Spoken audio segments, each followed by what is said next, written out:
Welcome to the last episode of our series, Buddhism in China. If you haven't seen the first two parts, check them out after watching this one. Let's start. Imagine walking into a mountain monastery in ancient China. The scent of pine fills the air. A monk strikes a wooden fish drum with rhythmic precision, and a deep silence invites you inward. This is Chan Buddhism, not merely a religion, but a way of living that transcends words.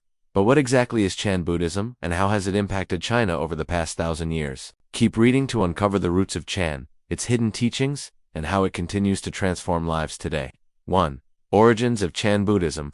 In the misty mountains of China, amidst the rustling of ancient trees, there's a place where the echoes of enlightenment still resonate, the Shaolin Monastery. And here, according to legend, an Indian monk named Bodhidharma arrived in the 6th century CE. He didn't come with scriptures or grand promises, but with a quiet determination to show people the way back to themselves. He sat in meditation facing a wall for 9 years, not because he was avoiding the world, but because he was preparing to transmit a profound truth. He realized that the answers they sought were not in the scriptures, but within their own minds. This marked the beginning of Chan Buddhism, the Chinese predecessor of Japanese Zen, which has profoundly influenced Chinese philosophy, art, tea culture, and meditation practices for over 1,000 years. Chan is not a religion that asks you to believe in something beyond your perception. It's a practice that encourages you to see, to observe, to meditate, and ultimately to realize. 2. The philosophy of direct transmission. If you look closely at a Chan Buddhist temple, you might notice something unusual. The walls are adorned with verses like these, which guide practitioners on the path of enlightenment. But there's one thing missing: the name of Buddha. Chan Buddhists don't rely on written words or images as intermediaries between themselves and the divine. They believe that the essence of Buddhist teachings is beyond words, something to be experienced directly. The most famous Chan teaching is perhaps pointing directly to the human mind, which emphasizes the importance of working directly with the mind and heart rather than relying on intellectual understanding or rituals. The idea is to remove all barriers, including those we erect ourselves, and reveal the pure, unadulterated reality of our existence.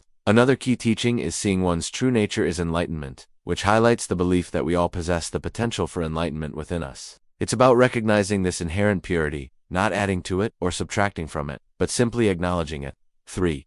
The role of meditation. Now, when we hear the word meditation, we might think of someone sitting cross-legged in a remote Himalayan monastery, far removed from the hustle and bustle of daily life. However, Chan meditation is not about escaping the world. It's about seeing the world clearly. In the bustling streets of ancient China, amidst the vibrant colors and cacophony of sounds, Chan practitioners found a different kind of peace. They saw that the essence of meditation was not in the absence of stimuli, but in the way we respond to them. Whether seated in formal meditation or walking mindfully among bamboo groves, the practice centered on presence. It was about being fully aware of the here and now, without judgment or attachment. This perspective transformed everyday activities into acts of devotion, making the mundane sacred. For influence on Chinese culture. The influence of Chan Buddhism on Chinese culture is pervasive and profound. Consider ink painting, a form of art that requires the artist to capture the essence of their subject with minimal strokes. This emphasis on simplicity and depth aligns perfectly with Chan's philosophy of seeing things as they truly are. In the same way, Chan's focus on meditation and mindfulness has shaped the design of Chinese gardens, particularly the concept of emptiness, or kung-in. Instead of seeing emptiness as void or lacking, Chan Buddhists perceive it as full of potential, a space that allows for the infinite to emerge. The raked gravel, the trimmed shrubs, and the carefully placed stones become a form of meditation, inviting the viewer to contemplate the beauty of simplicity. Furthermore, Chan's impact can be seen in the realm of tea ceremonies, where each step, from the preparation of the tea to its consumption, becomes a ritual of mindfulness. This attention to detail and the present moment transforms a simple beverage into a profound experience, allowing both the host and the guest to find a sense of peace and connection. 5. The master-disciple relationship. In the world of Chan, enlightenment is often awakened in the most unexpected ways. Imagine sitting quietly in meditation when suddenly your Chan master shouts loudly. What is the sound of one hand clapping? This abrupt disruption is not meant to startle you, but to break through your intellectual understanding and open your mind to a deeper reality. In this scenario, the Chan master is acting as a catalyst, triggering a shift in your perception. This method of teaching is rooted in the concept of suddenness, which highlights the idea that enlightenment is not a gradual process, but a sudden realization that can occur at any moment. Another example is the use of simple questions like "Where are you going?" or "What is the meaning of life?" These questions are not mere small talk. They're designed to provoke deep introspection and challenge your conventional thinking. By confronting these questions, you're pushed beyond your comfort zone to examine your beliefs and assumptions, ultimately leading you closer to enlightenment. Then there are the paradoxical koans, a favorite device of Chan masters. A koan is a story, usually involving a dialogue, that defies logical understanding. For instance, a student asked a master, "What is the meaning of the sound of two hands clapping?" The master asked, "What is the sound of one hand clapping?" The purpose of a koan is not to be solved intellectually, but to be contemplated deeply, allowing one to transcend the limitations of rational thought and tap into a deeper intuitive wisdom. In the traditional Chan master-disciple relationship, there's an element of playfulness and spontaneity.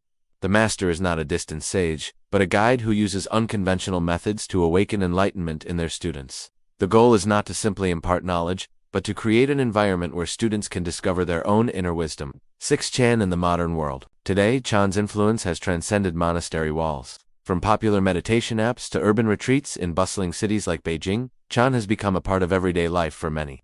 People from diverse backgrounds, including those unaffiliated with Buddhism, are incorporating Chan practices into their daily routines to find moments of calm and clarity. Amid the chaos of modern life, Chan's core message resonates across cultures and time. Live fully in the present moment, embracing the richness of life while maintaining a sense of inner peace. As the renowned American Zen teacher Shenru Suzuki once said, "In the beginner's mind, there are many possibilities, but in the expert's mind, there are few. For the beginner, all things are possible. For the expert, only a few." This quote encapsulates the essence of Chan's invitation to approach life with a sense of wonder and openness, allowing us to find enlightenment in the simplest of moments. End of part 3. Buddhism in China. Have you ever tried silent meditation for just 5 minutes? Close your eyes now and try it. Notice how the mind shifts. And thank you for joining us on this journey through the heart of China, where ancient traditions meet modern life and where the echoes of Buddhism resonate through history. Until next time.